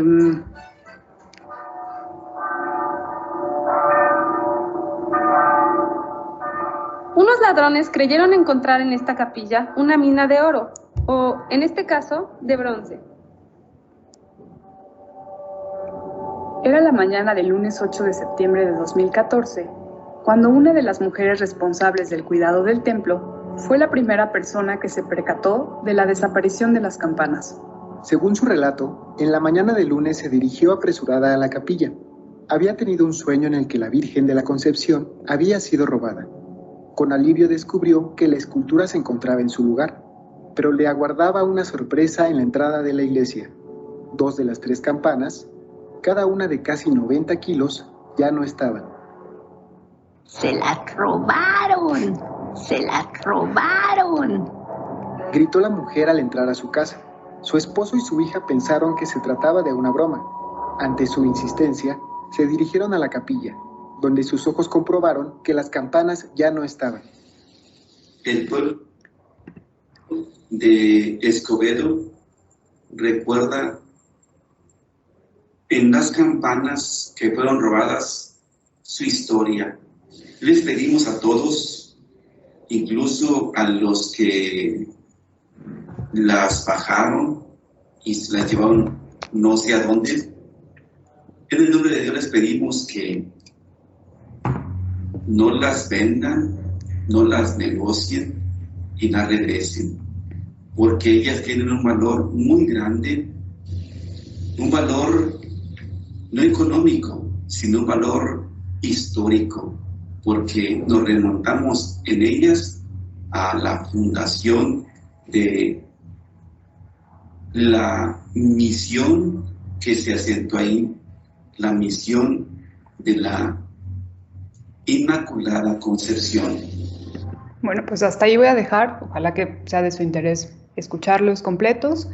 Y bueno, pues como esto es un foro de trabajo, pues les vamos a contar brevemente pues cómo fue la construcción de estos materiales. Pues lo primero es la investigación. Aunque se buscó como darle ahí un giro narrativo a muchos de los pasajes, en realidad todo lo que está dicho pues es documentado, no hay como ningún dato inventado. Tuvimos que quitar como nombres y demás pues por cosas como legales y de pues como de los derechos de las personas implicadas. Pero en general pues todos los datos están documentados en diferentes fuentes, ¿no? Como ya les mencionaba, esta página de Enciclopedia Trafficking Culture fue como muy importante para dar paso a algunos elementos, ¿no? Buscamos en notas de Lina, en conversatorios, en congresos sobre nuevas tecnologías, por ejemplo, para la fachada, y pues ahí como comentar detalles de por qué se puede suponer ciertas hipótesis, ¿no? Que son muy lindos y que pues en términos de divulgación pues ayudan como a meter estos aspectos que tienen que ver con las cosas científicas y no solo con lo identitario, y que pues son importantes en términos de divulgación de aspectos de cómo se hace la restauración, ¿no? Otro punto pues tiene que ver con el guión, que aquí aprendí yo específico a hacer guiones técnicos literarios, ¿no? En donde pues hay que dar indicaciones de qué dice el locutor 1, qué dice el locutor 2, cómo se le sugiere al operador de sonido que ponga cierto fondo musical, efectos de sonido, que todo eso lo hemos estado buscando nosotros. Y bueno, pues aquí los guiones los construimos entre 2 personas. Un chico que se llama Atahualpa Espinosa, que el año pasado dio un taller para nosotros sobre cómo generar historias a partir de los audios y después pues ya se suma a nuestro proyecto y pues yo he estado como a cargo pues de generar estos guiones junto con él, ¿no? Él le da más como a la parte literaria, yo a la de investigación y pues entrevistas en el caso de precisarse, ¿no? En el caso de la locución, pues ya como escucharon, hay varias vocecillas. Los tres principales, pues siempre hemos sido, ha sido Mónica Vadillo, Oscar Gutiérrez, también de la coordinación, y en algunas partes, pues María Eugenia Rivera y Gabriel Vera, pues nos han echado la mano con algunas intervenciones. Y bueno, pues ahora les dejo a Moni, que nos va a contar la cosa de edición y producción. Bueno, pues buenos días a todos. La parte de la edición y la producción ha sido también una parte fundamental para que puedan llegar a buen término estos episodios del podcast. La verdad es que estamos muy agradecidos porque somos un equipo muy reducido, pues básicamente también atendiendo otros proyectos. Digo, Jessie está en el programa, atiende pues cuestiones del programa, yo estoy en el área de enlace y comunicación, y junto con Maru pues atendemos, y Marcela y todo el equipo pues atendemos otros proyectos. Entonces ha sido la verdad una emoción bien padre, también un trabajo muy duro, pero o sea de todo el equipo, y no solo somos nosotros, ¿no? Pero aún así sigue siendo pequeño. Oscar Gutiérrez, que también está en el área de comunicación, y también una chica que trabaja en Radio INA, bueno, Paula Bedoy, y pues bueno, la producción se ha llevado a cabo por Radio INA. La verdad es que estamos muy contentos también porque Talía, Ricardo, y muchas personas han apoyado como para que esto se lleve a término, la vinculación, ¿no? Ha sido un tema importante en donde cuando les presentamos a INA Radio el proyecto, que íbamos a hacer ciertos episodios, pues la verdad es que nos dieron la mano derecha, a la izquierda, de su cabeza y su atención, ¿no? O sea, nos han respondido bastante bien, digo, a pesar de que el diseño sonoro pues ha estado a cargo entre Jessica, Paula Bedoy y pues observaciones también que han realizado incluso Mari Carmen, ¿no? Ricardo, o sea, ha sido un apoyo muy grande en cuanto a la autorización, que ese es el proceso más largo. A veces creemos que pues ya está el guión, ya lo podemos publicar, pero también hay cuestiones como para no afectar investigaciones en proceso, ¿no? De estos casos que son robados, o sea, son temas delicados que hay que saber tratar y que la verdad es que pues también desde lo personal, a veces yo decía, bueno, pero pues ¿por qué tardarán tanto? Pues es que hay muchas implicaciones, ¿no? Esto es lo difícil de este trabajo y queremos mencionarlo porque pues estamos en foro de trabajo y pues es importante, no todo es súper rápido y súper fácil, ¿no? Cuesta trabajo, pero les repito, ha sido como con mucha emoción, ¿no? Entonces, pues, Oscar edita las voces de todos los que hemos grabado y pues Radio INA incluye el sonido y al final, pues, entrega un audio masterizado de cada episodio, ¿no? Y además lo comparte en sus redes y nos manda las ligas para que lo podamos compartir en sus plataformas también y en las nuestras. El diseño gráfico en específico lo he realizado yo con base en el mismo estilo de la campaña, que no quiero aburrirlos. Estas son las 4 portadas, digamos, digitales, ¿no? De las diferentes, que se usan en las diferentes plataformas, que ahorita más adelante les voy a decir en dónde pueden encontrarla. Pues ya, de los 4, ¿no? Entonces, la idea siempre ha sido de la campaña utilizar recursos como el collage, porque hay muchos gráficos y muchas imágenes que a veces pues no pueden ser tratadas como tan de manera realista, pues porque hay que dar créditos de los autores, fotógrafos, etcétera. Entonces, las ilustraciones han estado a cargo de Carlos Molina, que trabajó con nosotros en la COD y sigue trabajando también para algunos proyectos como por ejemplo, ¿no? Siguiente.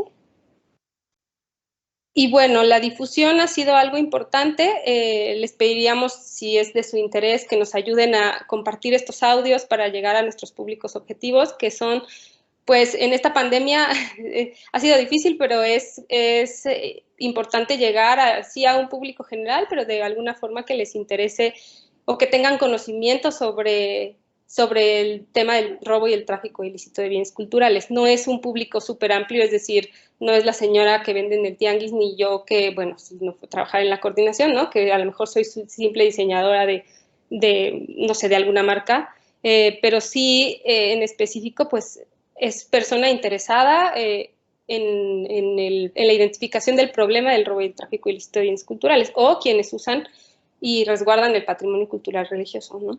Entonces, están las plataformas, que les decía, por la pandemia ha sido complicadísimo, pues tratar de llegar de diferente manera que no sea de manera digital, ¿no? Entonces, pues esperamos que esto se siga difundiendo y que se sigan trabajando algunos elementos el próximo año, ¿no? Ya a lo mejor con una situación distinta a la pandemia, esperemos, ¿no? Pero pues eso nadie lo puede saber. Entonces, les decía que estamos en Mixcloud, en Facebook, y aquí está la página de Facebook en donde nos pueden encontrar. Se llama ¿Qué perdemos? Y si quieres, mire, ya le dio clic Jessie. Esta es la página de Facebook en donde se alberga la campaña, y hemos visto que varios de ustedes han compartido, han dado likes, ¿no? Y les agradecemos porque al final eso ayuda a que aparezca pues en mayor público y que haya una mejor interacción. Aquí pueden encontrar también los podcasts. Miren, por ejemplo, está Jessie en creo que esta es la invitación, ¿no, Jessie? Entonces, si ustedes dan clic y exploran por la página, podrán encontrar estos episodios y algunos materiales de los que no hemos hablado hoy, porque pues era específico el podcast. Y pues les agradecemos mucho su atención y esperamos que puedan echarle un ojito, y si tienen alguna duda, comentario, un tomatazo, una felicitación, le agradecemos. Sí, ya por último decir que solo resta un episodio para cerrar la campaña misma, que fue de duración de 1 año, que se va a llamar de Retablos y Retablitos, donde vamos a contar ahí algunas historias sobre los exvotos, que pues la Cordi pues hizo un trabajo excelente, súper rápido y súper amplio, ¿no? Una documentación fotográfica que tenemos por ahí, y de un lienzo que quedó hecho un rompecabezas que Titina nos ha hecho el favor de compartirnos mucho al respecto de ellos. Entonces, pues les invitamos a que nos escuchen, y ahí si tienen alguna sugerencia sobre tema, alguna corrección, ustedes que son los especialistas, porque nosotros solo hacemos divulgación, pues estará muy bien recibida. Entonces, pues muchas gracias. Muchas gracias, Jessica y Mónica.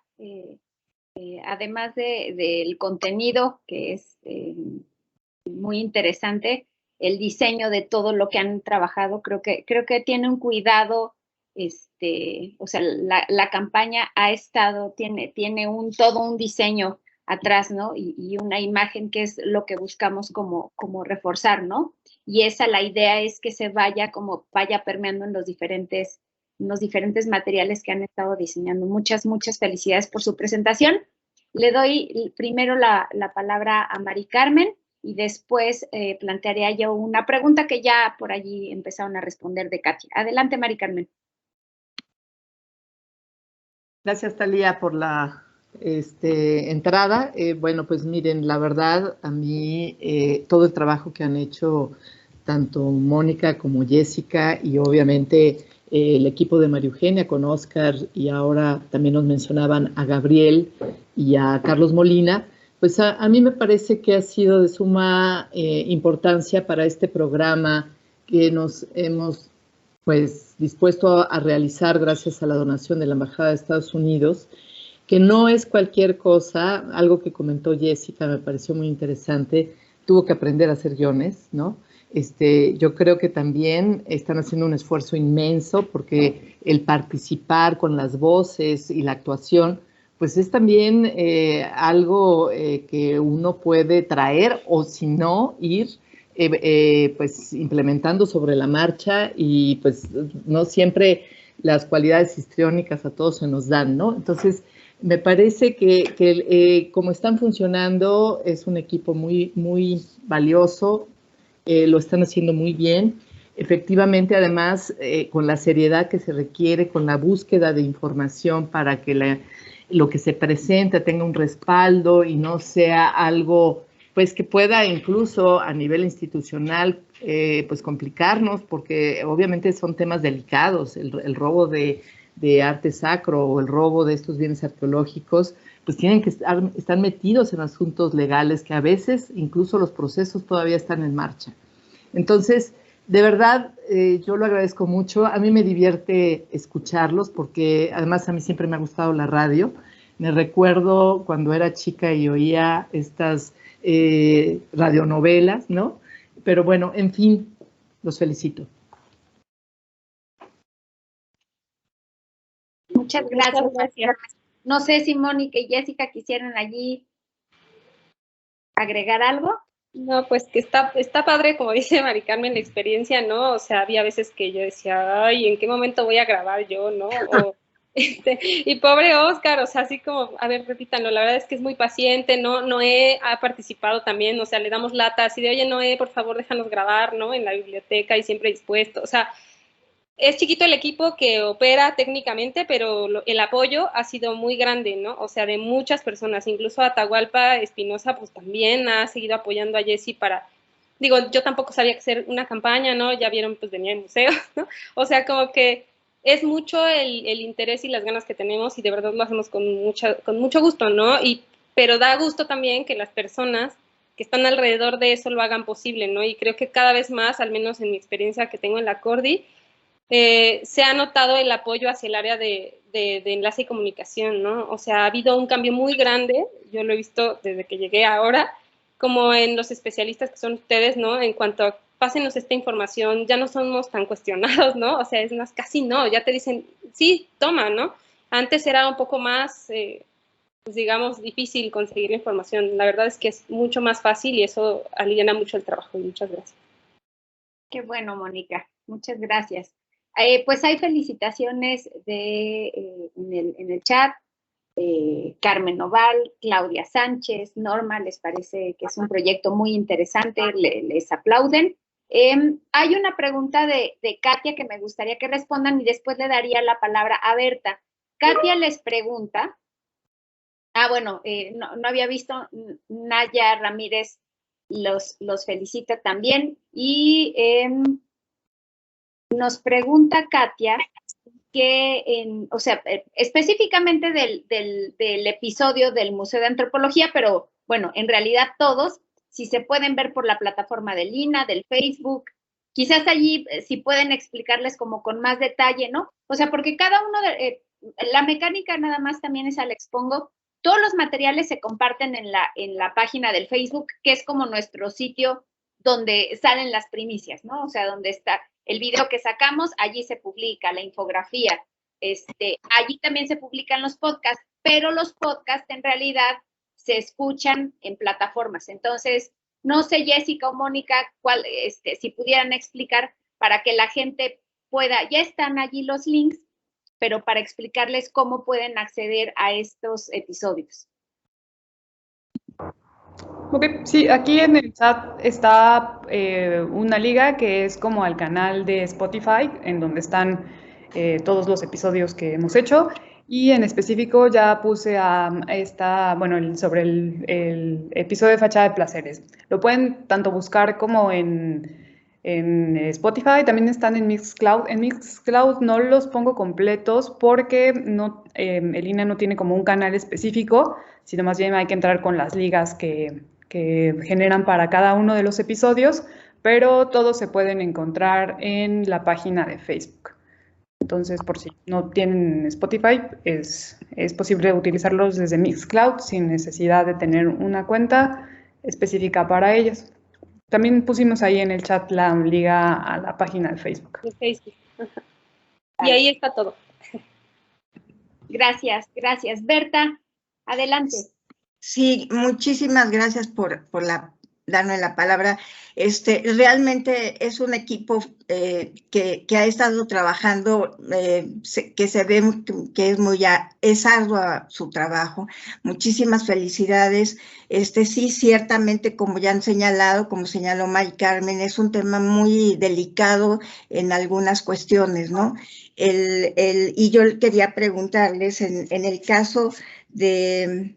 O sea, incluso en el caso del robo del Museo de Antropología, incluso localizaron esta parte del video donde están entrevistando a Florescano.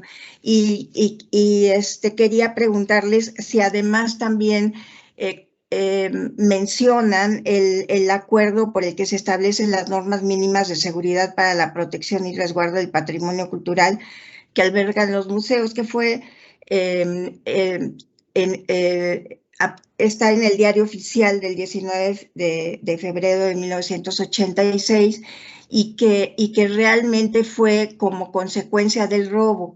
Fue una situación que pues no se había tomado tan en cuenta dentro de los museos. Había seguridad en los museos, pero a nivel nacional como que se sentía que las piezas que estaban dentro de un museo estaban, ya nada más por el hecho de estar en el museo, estaban bien resguardadas, porque la gente las protegía, las reconocía como patrimonio y las protegía. Después del robo fue justamente que se genera por parte de la presidencia y hace este acuerdo para poder ver toda la parte de la protección de los bienes culturales, específicamente de los museos. Y después el INAH saca en el mismo año, en el 86, pero ya en mayo, las normas generales de seguridad para los museos del INAH. Entonces me parece que sí tendría que mencionarse no solamente el hecho del robo, sino también lo que generó en cuanto a protección del patrimonio, que eso fue también fundamental, no solamente las otras leyes que están para protección del patrimonio, sino en particular estas, y me parece que también hay que señalar las dos cosas. Y felicidades, ¿eh? Muchas gracias, Berta. No sé si quieran hacer algún comentario, Jessica y Moni. Sí. Yolanda, adelante. Nada más les quería comentar que hay una película con Gael García. Interesante, yo la tuve y la regalé, pero se les pudiera conseguir si no lo tienen. Es interesante, bueno, es película, pero siempre hay algo por ahí que puede ser cierto. También les comento que en esa época, en el 85, trabajaba en la Casa del Marqués del Apartado y estaba Carlos Navarrete, que él anda por ahí, nuestro querido arqueólogo, también les pudiera dar información porque él, creo que en esta temporada era el encargado, custodio, no sé cómo se llama, de la Sala Mexica, Carlos Navarrete. Y los felicito porque ustedes están abriendo una puerta, sacando el trabajo de la coordinación, que la vea la gente. Felicidades, pero a todos, no, que no se me pase nada. Talía, es todo un equipo, esta niña Maru, todos ustedes. Yo ya he trabajado alguna vez con Moni, es muy abusada. Felicidades a todos y a todas, que nadie quede afuera. Y gracias, nuestra coordinación cada día crece más y cada vez se conoce más. Felicidades y gracias. Muchas gracias por tus palabras, Yolanda. Jessica. Sí, pues, por ejemplo, lo de la película Museo, aquí, así cuando la vi, después me puse como a leer ahí las cosas documentales en los periódicos y demás, dije, la realidad es mucho mejor que la ficción en este caso, porque, o sea, lo que pasó después con estos personajes, cómo es que se involucraron con aspectos de narcotráfico y cómo los encontraron, pues dista mucho de lo que es la película y es mucho más interesante, o sea, sí, es muy interesante la historia, o sea, no como apología del robo, sino que pues cómo se llevó a cabo y cómo fue el desenlace, sí está, pues es sorprendente. Entonces, en el Universal es donde encontré como la nota más amplia porque no hay mucho al respecto. Contaban incluso el cineasta que hizo la película de Museo, que él quería hacer algo documental, pero no se animó a hacerlo documental porque no había suficientes fuentes de información y pues entonces dijo, pues hay que hacerlo ficción, ¿no? Y pues nada más quería mencionar un aspecto que en el caso como de los públicos a los que hemos llegado, donde pegan más, y creo que es un poquito claro por qué, es con los jóvenes, ¿no? O sea, por ejemplo, los amigos sí nos comentan, ¿no? Que está interesante el robo y hasta como incluso quieren como agregar más cosas históricas, ¿no? Como por ejemplo, cómo era la cosa de la aviación en 1960. Entonces, pues ahí está como interesante cuál es nuestro público de interés. Y sobre lo que mencionan de los museos, sí tratamos justo como de mencionar, sobre todo en el primer episodio, que después, o sea, que antes del 68 pues no había ninguna norma internacional, ¿no? Que pudiera regular eso. Y es bien curioso que en el caso, por ejemplo, de la historia esta de la fachada de Placeres, el Museo Metropolitano de Nueva York, que fue a donde llegó en su siguiente destino, pues en este caso el coleccionista se puede revisar en la página web del MIT, que le vendió, o sea, el museo tiene alrededor de 100 piezas que fueron compradas a este señor Henry Beta, ¿no? Entonces, pues hay como, pues sí, cosas en relación a los museos que son interesantes conocer pues la misma historia de cómo fueron construyendo sus colecciones. Y pues ya, eso es todo. Muchas gracias.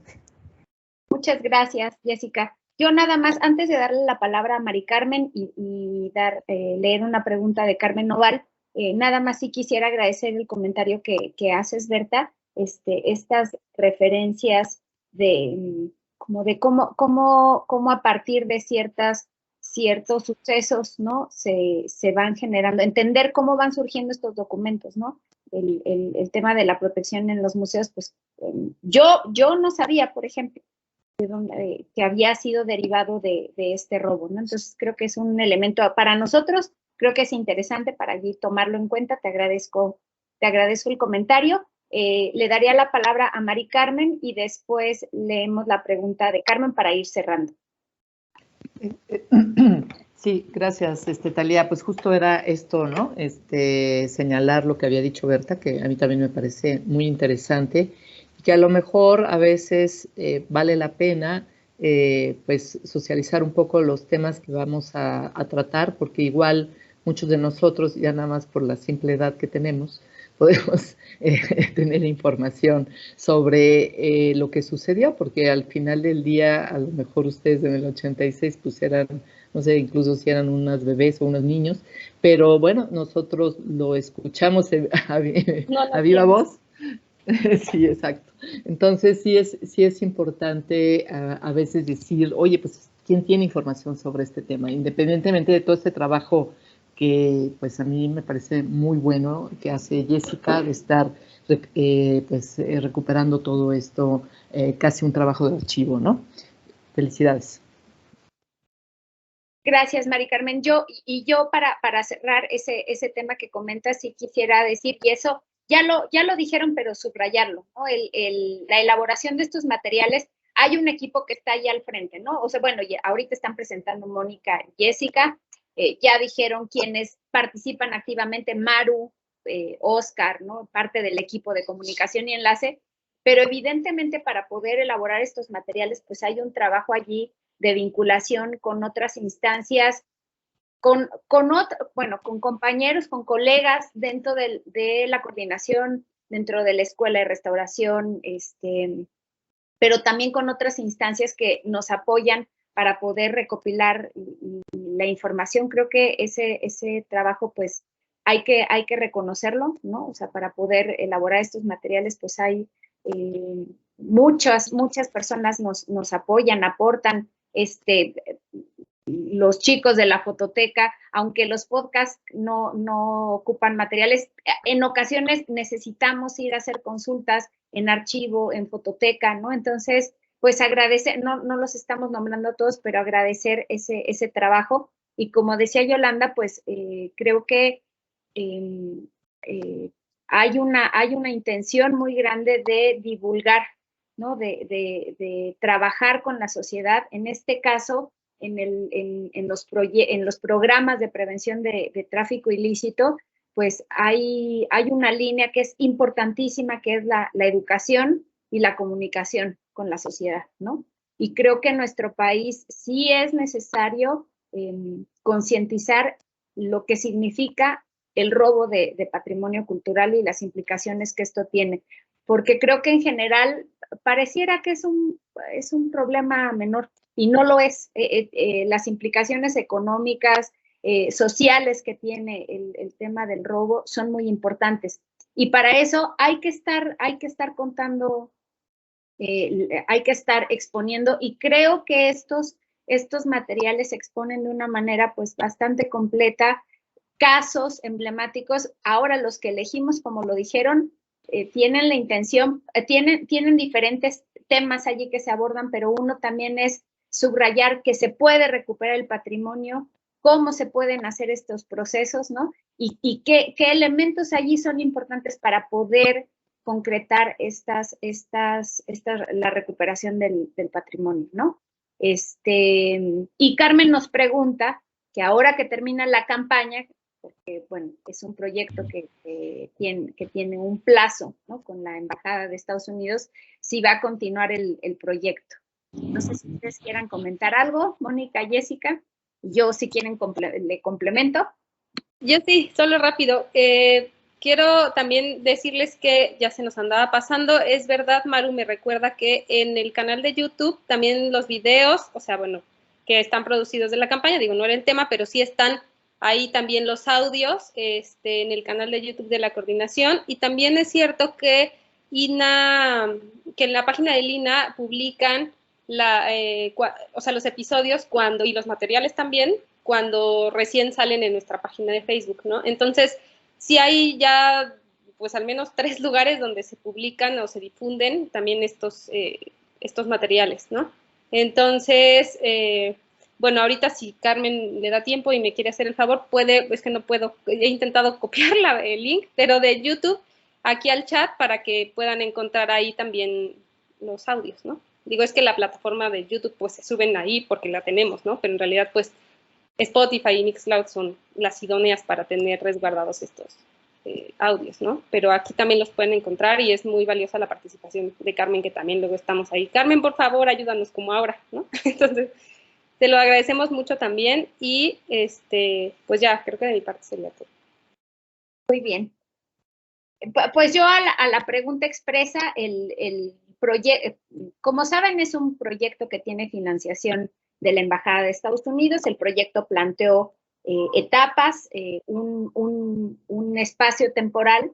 Sin embargo, bueno, yo creo que es importante subrayar, por un lado, los antecedentes. O sea, esta no es la primera vez que en la coordinación se le ocurre estar trabajando el tema de la prevención del tráfico ilícito. Hay muchísimo trabajo detrás. Berta, Ana José, Marta Tapia, Blanca Nova, hay tiene décadas el trabajo que se ha estado realizando en esta materia. Esto es un proyecto específico que lanzamos con ese objetivo, pero bueno, por un lado, reconocer ese trabajo importante que ha desarrollado la coordinación ya desde hace muchos años. Y por otro lado, bueno, decir que nuestra intención es que se convierta en una campaña permanente. El trabajo de prevención no puede plantearse solamente como un proyectito de 2 años, ¿no? La idea es que continuemos elaborando. Creo que la retroalimentación que recibimos en reunión nacional en esta revisión de materiales fue muy interesante para nosotros. Ya estamos analizando la información. Queda mucho trabajo que hacer, ¿no? Entonces, pues sí es nuestra intención que este proyecto, en vinculación con la dirección de vinculación, con Ricardo, vayamos estableciéndolo como un programa permanente de trabajo de la coordinación, porque nos parece que es una línea fundamental de trabajo en materia de conservación del patrimonio cultural. No sé si por ahí hubiera Ricardo y quisiera agregar algo, o Mari Carmen, y ya para que cerremos el foro del día de hoy.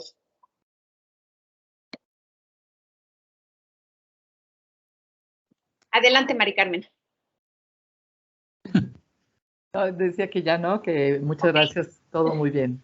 Creo que Ricardo andaba por allí o... Ya, perdón, gracias. No, pues no, ya para cerrar, seguro ya muchos estuvieron toda la mañana, pero sí, nada más cerraría con el comentario que justo trabajaremos de la mano con, pues ahora sí que la Dirección de Educación Social, no solo en esta campaña, sino en todo otro tipo de materiales que se puedan dar en el marco ya del programa, porque sabemos también que ahorita estamos enfocados en el patrimonio histórico, falta el arqueológico, en fin, faltan más patrimonios. Esto es, ahora sí que, como lo acaban de comentar, una probadita de lo que se viene, ¿no? Entonces, ya en forma, y esperemos que esto pueda ser ya, como lo hemos comentado, se ha comentado antes, de manera ya permanente, ¿no? Muchas gracias. Y felicidades a todas, la verdad es que sí, un buen trabajo. Muchas gracias, Ricardo. Pues sí, ya nos extendimos 2 horas. Creo que las 2 exposiciones fueron muy interesantes. Pues ya se nos fue la mañana, pero creo que fue muy enriquecedora para todos. Les agradezco muchísimo a las ponentes del día de hoy por sus presentaciones, que fueron las 2 muy bien expuestas, a Mari Carmen y a todo el personal de la coordinación. Muchas gracias por habernos acompañado. Recuerden, por favor, que está abierto. Este foro, pues, es para que todos expongamos los proyectos que estamos desarrollando. Son espacios de socialización muy importantes para el área. Entonces, quien se apunte, ya saben que se pueden comunicar con el área de actualización. Son bienvenidas las presentaciones de los proyectos que estamos realizando. Y pues agradecerles nuevamente y desearles que tengan una buena tarde y un buen fin de semana. Saludos a todos. Hasta luego. Adiós.